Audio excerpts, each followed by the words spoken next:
আমি লাইক একটা প্রেম করতে চাই এখন, একটা মানে দেখতে চাই কেমন। আমি সবাইকে দেখি যে কি সুন্দর প্রেম করে, আমি একটু ট্রাই করতে চাই যেটা আসলে কি। সেই মানুষটা কেমন হতে হবে? আমি চাই সে অনেক কেয়ারিং হোক, আমার ছোটখাটো সব বিষয় যেন ও দেখে বুঝে, সব বিষয় যে আমার খুঁটিনাটি, যে ওর এটা পছন্দ, ঠিক আছে আমি ওর জন্য এটা করি, আমার এটা পছন্দ না, ঠিক আছে, আমাকে যেন অনেক কেয়ার করে, ভালোবাসে আর হ্যাপি রাখে, আর প্রতিদিন ফুল দিতে হবে। প্রতিদিন কেন ফুল দিতে হবে? কিন্তু আমার ফুল অনেক বেশি পছন্দ, আমার বেলি ফুল অনেক পছন্দ। আমি চাই ও যেন রোজ রোজ আমাকে বেলি ফুলের মালা হোয়াটএভার দেয়, এটা আমার কাছে খুব ভালো লাগে।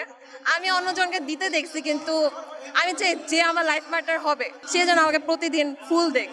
গোলাপ হইতে পারে, তারে কিনা লাগবে না, সে গাছ থেকে আইনেও দিলেও হবে। কোন জেলার ছেলে পছন্দ, এটা কোনো স্পেসিফিক কিছু নাই। এটা আমি একটু আগেই বলতেছিলাম যে আমার কেয়ারিং, যে অলওয়েজ আমার কেয়ার নিবে, ভালোবাসবে, আমার কথা শুনবে, যেন বুঝে। এখন জেলা কোনো ম্যাটার করে না। হ্যাঁ, এখন হইতেছে আমি একটা ছেলের সাথে রিলেশনে গেছি, ভালো কথা, এখন সে যদি একটু টক্সিক হয়, হ্যাঁ, তা ওইটা কি হইলো বুঝলাম না। যে কোনো জায়গারই হোক সমস্যা নাই, কিন্তু ভালো মনের মানুষ হইতে হবে। প্রথমে ভালো মন, সে যেমন আমাকে কেয়ার করবে আমি তার ডাবল কেয়ার করব।